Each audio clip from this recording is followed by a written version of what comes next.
Zau tu vial te kha nan za pite in kan boy pa Jesu Christ in nan kut kanin tlei na tu zani hla sai kan somin ha hi Jonathan Lianhna BBK Liankhuma Sawmte Maruati Angeihte Lalduhsaki selale tu zan chan hos atwan tu ding hi keima biak lei par krak stelai le me pia kan zau tu vial te kha zang fa nak te in share te in khan tha zang nan ra kan chwa piak nak lai boy krimin kanin somna Atuzana Gospel International Ministry Christmas Gospel Concert live akan zautu vial te boy Jesu Christ nandi lakin kut kan Lianhna atham thoknak cha la phung khatin kabun salai nai chi rim lai lo ti la silai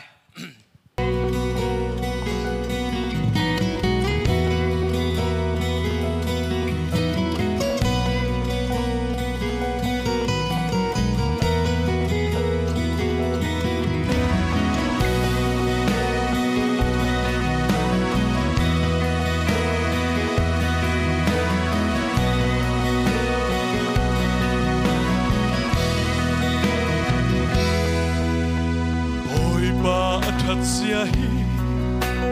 hoi do naruan palmo kling lo mi laka kam kling mi na si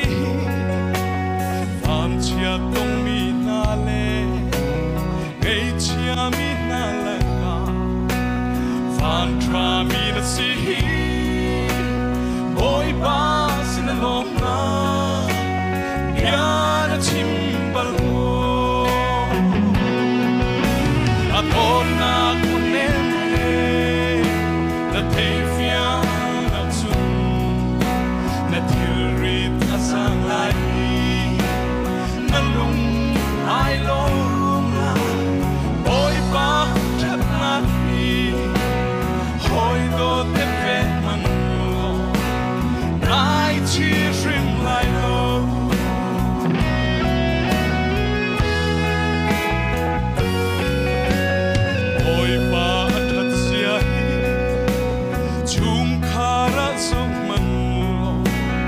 kan hermit hil ki ple damna tra kan pe krifa bule kan kwa kan ram le mi puncha oi pa chat na hi hoi do na rel tiamo thang chat ka adona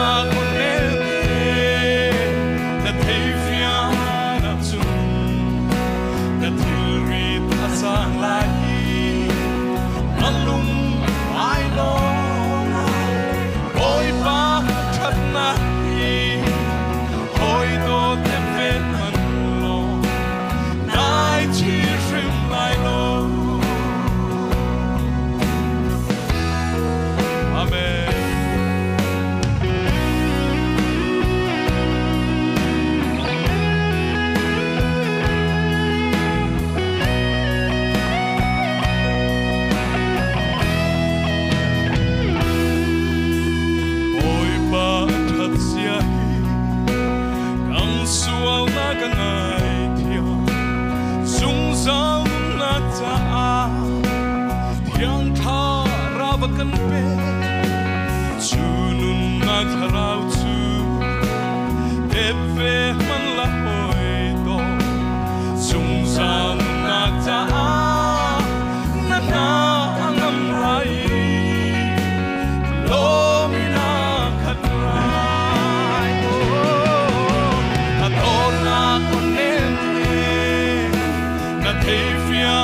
Amen. Kan pathian ni sunpan nak vial te Saudi kau se. Clear tu mi pui zong te. Christmas le kumtar lo tleng tur chi bai ka buk chawa. Lim takin duam takin lo mang bula. USA te Australia te India rampo na kan mel siat am zong te po ka Christmas chi bai kan buk cheu ni. Christmas concert ni ma se pathian fakla he Christmas lalo hi kan support mai nge nakina Christmas la kan sadon boka.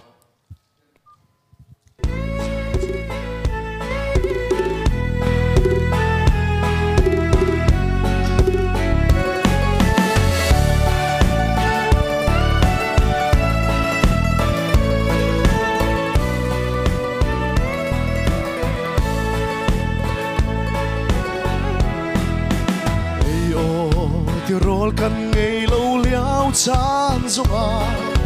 kan sinai tung chop mi kan patia kan thei lâu mi le lak songa kan pe mi Emmanuel pathian kan cha cha Abraham patia Isako patia Jacob ta chua pe du kan patia kan du hermi vial te chua kan pe di hallelujah oh mi van chabi kan si harna kan ton chana kan pom cheu du kan pu kan tok lo lak songa kan peki atot nak felin lamma kan shua Abraham patia lo la sung lo ke Abraham patia Isako patia Jacob ta chua pe du kan patia kan du hermi vial te chua kan pe di hallelujah oh mi van chabi kan si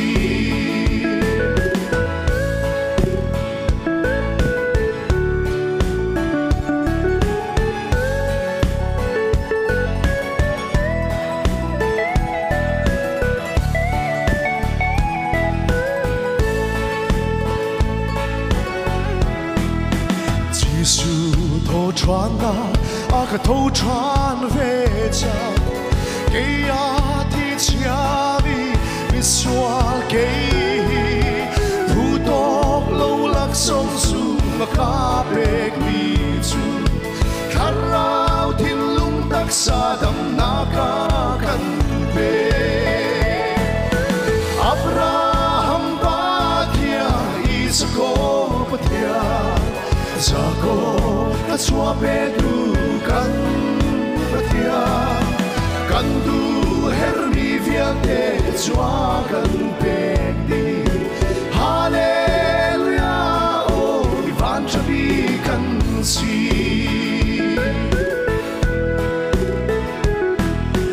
harna kan kon cha kan pom cheu du kan pu kan tok lo lak songa kan peki atot nak felin lamma kan shua Abraham patia lo la sung lo ke Abraham patia Isako patia Jacob ta chua pe du kan patia kan du hermi vial te chua kan pe di hallelujah oh mi van chabi kan si Abraham patia Isako patia Jacob ta chua pe du kan patia kan du hermi vial te chua kan pe di hallelujah oh mi van chabi kan si hallelujah oh mi van chabi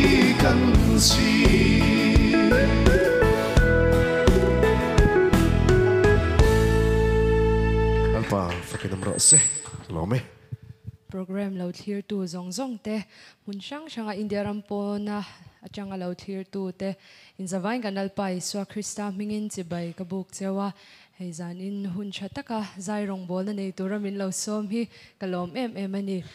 ni china usomte soita kang khan Christmas program ni ma se kalama sa zo katan Christmas la ni lo karon sanga ni tin hian ti la kanon sange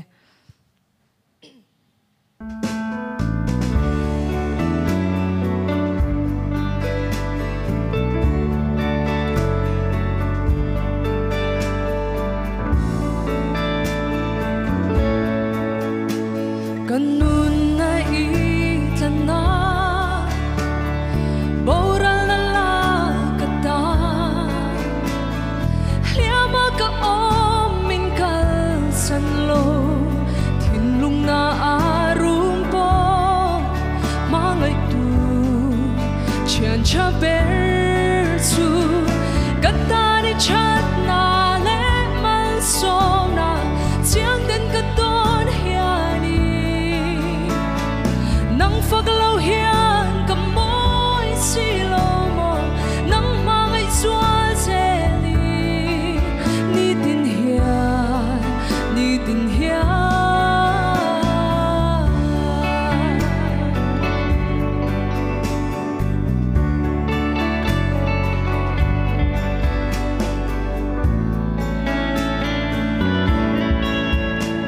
Kat hin lung du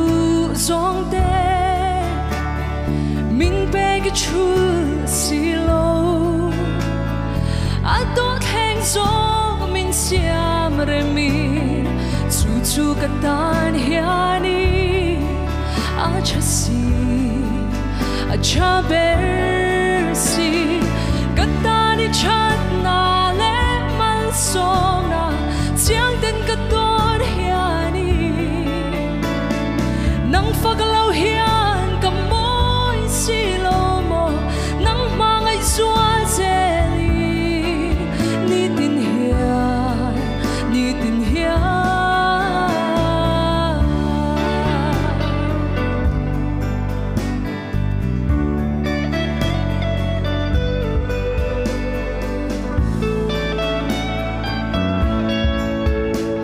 van nuai thil eng kim hi sil puan sul nu ang hia khakin an la om don ani nang ero pangai re ro pui ber o ro pui ber katani chat na le mal so na chiang den ka don hiani nang faglaw hian kamoy silo mo nang mangay sual seli ni tin hian katani chat na le mal so na chiang den ka don hiani nang faglaw hian kamoy silo mo nang mangay sual seli ni tin hian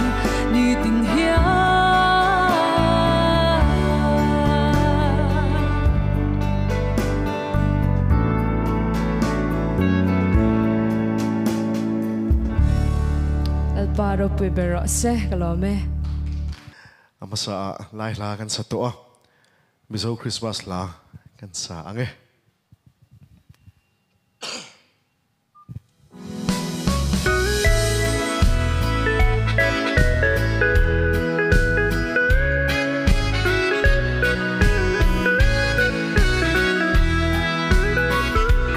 Malmin som duri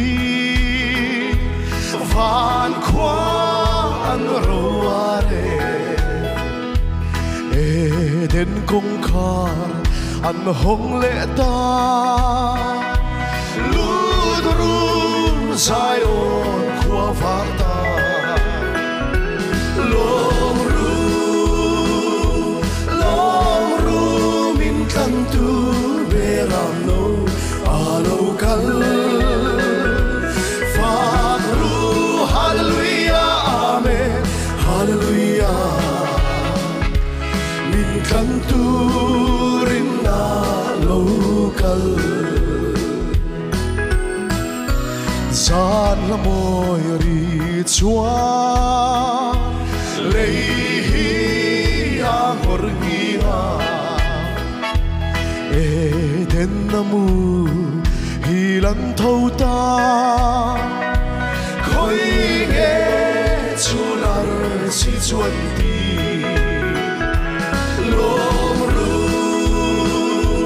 long ru min kan tur beram no alo kal Fatru hallelujah amen hallelujah min kan turin na local lal verde lal ver le sai on rel tu eng tiom thei nghe mi shna a ma ngai a va ke ve long ru min kan tu beram no alo kal Fatru hallelujah amen hallelujah min kan turin na local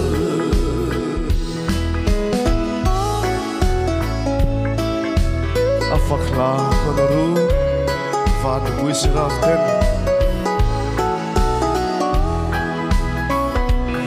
afakla konoru van mi wisraften dui finriatle kovel som hi sai katse hallelujah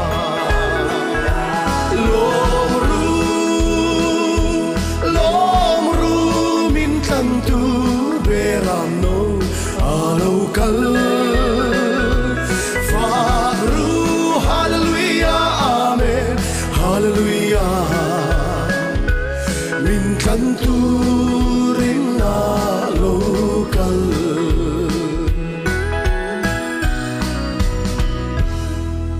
alpa fakadam ro se nome nang mao ka thei chun tilha tu zana hen ka bun sak than lai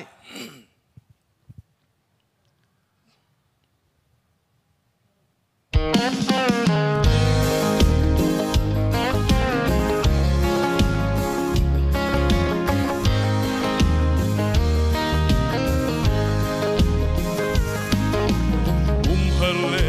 lilen jana tam fan kana panne kar karan liang jana abar ham pantukin vale hoi kom lot iken swal hi apoi shing shanto manselo patia ngai chiat lai kapha katak sa chu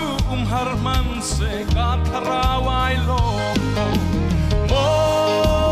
boy pa nang ma o thei chun lung long na in ka khat e kan nun na lam thwan nang ma o thei ka tu bi hi vole hoi ko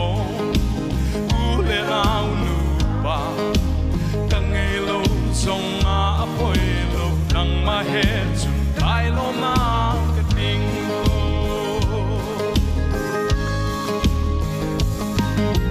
bitam mi chu an nun lam thwan a le chole va sui le ngun he chanan man cha lom na kinan kha man se lo ke kai lom na big chu hi asi aga do big du nang ma o theile nang ma he nun chan man tri kai lom na big ka si mo boy pa nang ma o thei sun dung long na kin ka khat e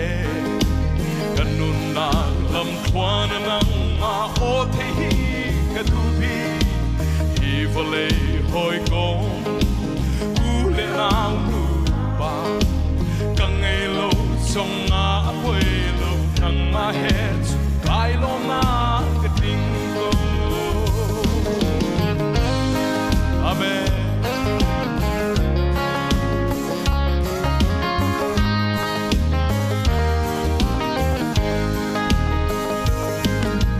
Atsana chun mi phim pathum bangin chungar fi Saulavin folay ka zocha kalu lo na ding akaluti kakalo na ding huna kakalto manse chungar fi na kakalta lo na ka chwapi thani lamding ana ka shwai thako mo boy pa nang ma o ka thei chun khat e kanun na lam thwan nang ma o the hi ka tu bi hi vole hoi ko u le na nu pa kang ngai lo song a hoi lo nang ma he kai lo ma ka ting ko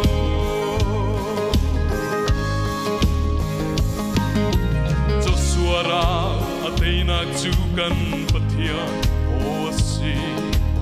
Joseph sumoklat sinakle Moses ram khatna Abraham sumnakin kar ahlanter songkha anung kan patya nang mao asi kan ramle kan mi puning o kan theiter ko boy pa nang mao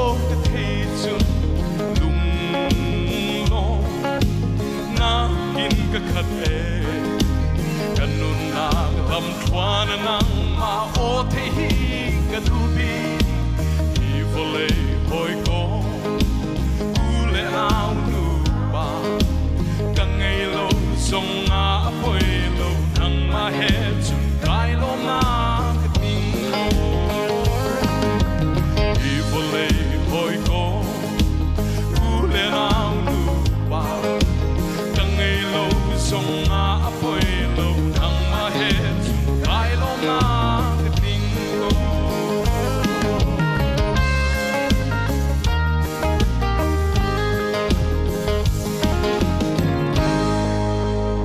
kan pathian thang thidin chin chin se kai lom ka thlang sual lo ti hla pathian ro puinan kan sang e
sakna ka don changin chuan tur eng ma ka nei lo ma se van ho sakna thuam ka ni si he ko ve sum le pai in a lei thei lo churi la khamwan na lal pan min pe thi kalome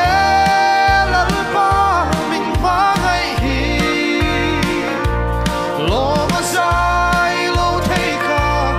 lo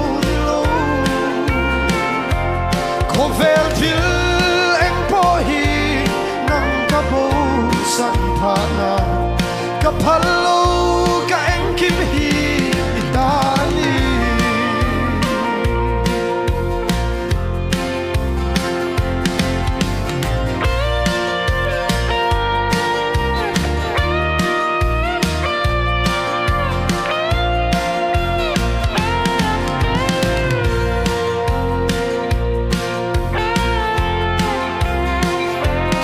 Yan enge kapuvele imal song dong vetur yan itan yan katildi de ate masim hetiang em hian mo min mangai mai le o isu kathang sehi kathang swallo kalome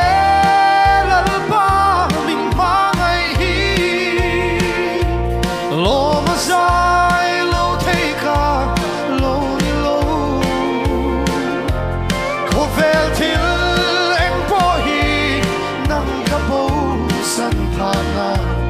cả phật lâu cả em kim hi itani cả phật lâu cả em kim hi itani Hallelujah amen lalpa rupui berose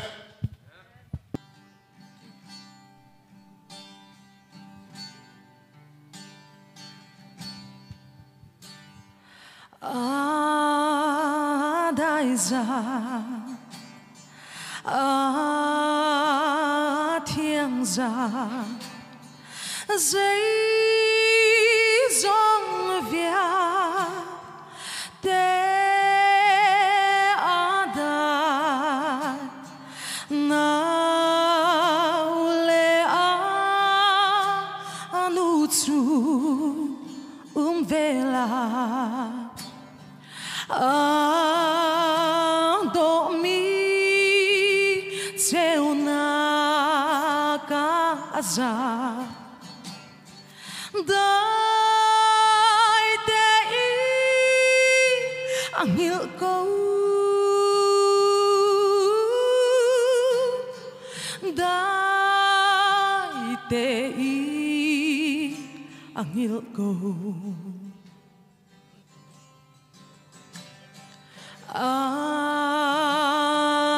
Aizawl thiên gia có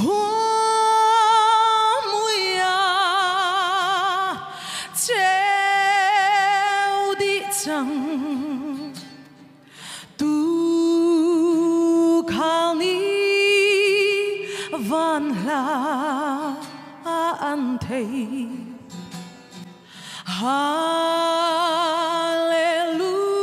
Hallelujah, sia pasha. Come, boy, cree a twak tang. Come, boy, cree a twak tang.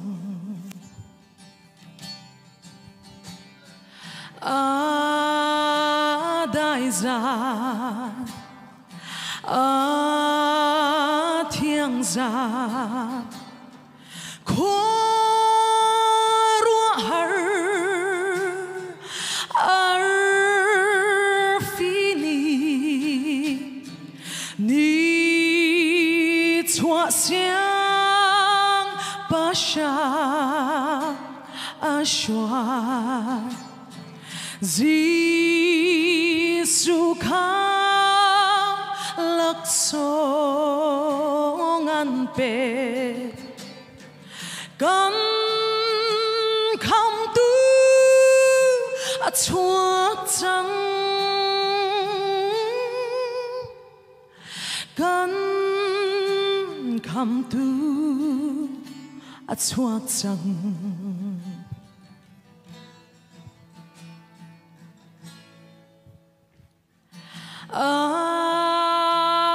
Aizawl thiên big gia phi căn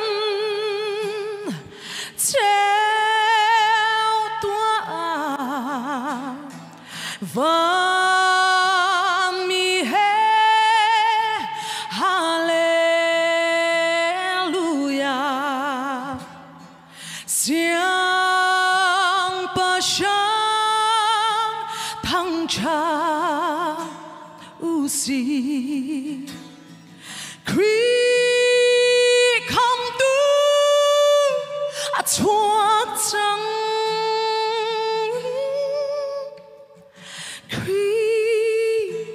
không tu a chuột trăng Pathian sun parnak cho go se kalom bắt đầu cho cả hiền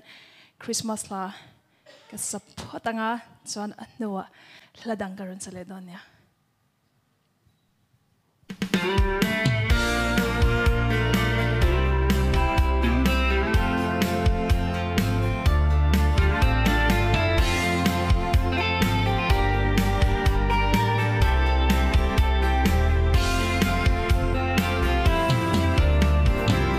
dam tu pian cham kan thleng le ta kum thar lo mom nai bok si ni eng hun noa ma bul mo ye zaleng zong te kan lom na lim takin ni choi mo ya rem na la lo piang lo mi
Christmas le kum thar chi bai ka buk vek chewa lim taka mang turin du sakna ka hlan chewani ti chuanin la pahni na hi ka sak ve ja chinan china lo sa to tho na lai lai kala thiam tlem le to ka chuwangin Abraham Pathian kala sak to chin kha ka ran sa do na Pathian ro painan kan sange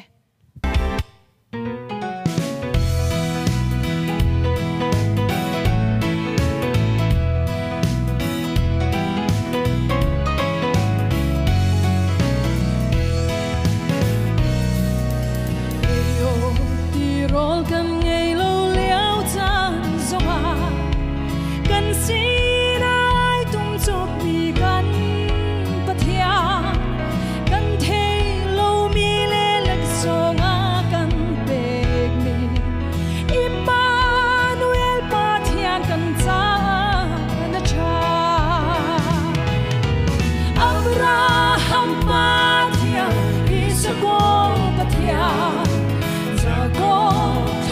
be tu kan ta thia kan du her mi vial te chua kan pe tu hallelujah om mi van chabi kan si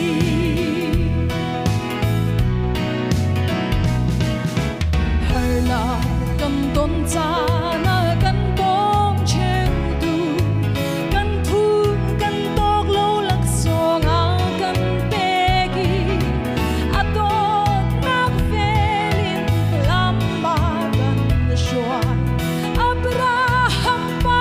thiano na chung loi tu ke abraham pa thian isako ka thia cha ko chwa pe tu kan ka thia kan du her mi vial te chwa kan pe tu hallelujah on van chabi kan si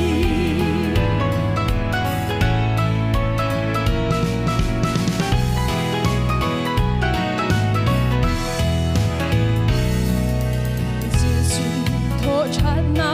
da ga tho chat ve chan ge ya thi chia mi mi swal ge hi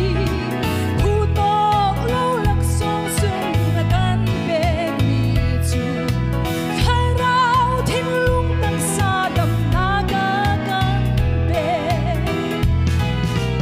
abraham pa thia isako pa thia cha ko chwa pe tu kan pa thia kan du her mi vial te chwa kan pe tu hallelujah om mi van chabi kan si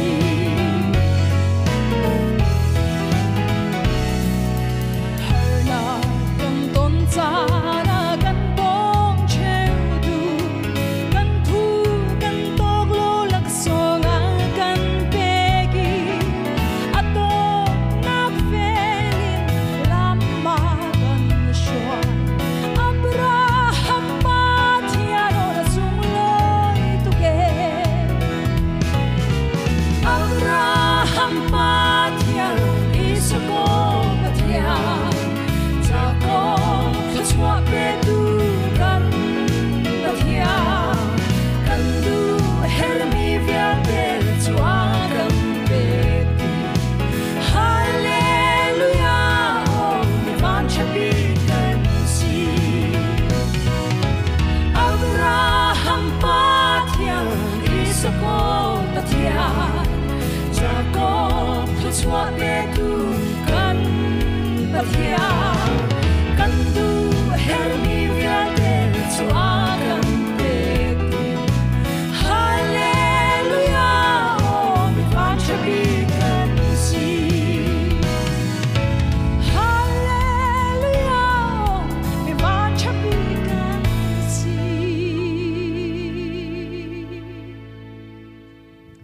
lalpan ro pui na chang ro che kan lo me Amen. Tu zan kan cham man nak chuma vial khan akan zo tu vial te kan rak dong tar sang la I mai le patheni dam na khilam kan shoi se lo Gospel Ministry International mang in concert ti ban tuk ti program kan tong chan lang mang na lai ti mi te kha van sim ka du zanina te u Maruati u Lalduhsaki u Angeihte u Jonathan chuan u BBK u Sawmte in hul hutak min ron petheya kan lom lu tuka Gospel Ministry International tang le chin in unaw te ayo in lom thu karon soidua in kalzel na tura pathian mal somna nen mangzel che ro se ti kan tong tai na ni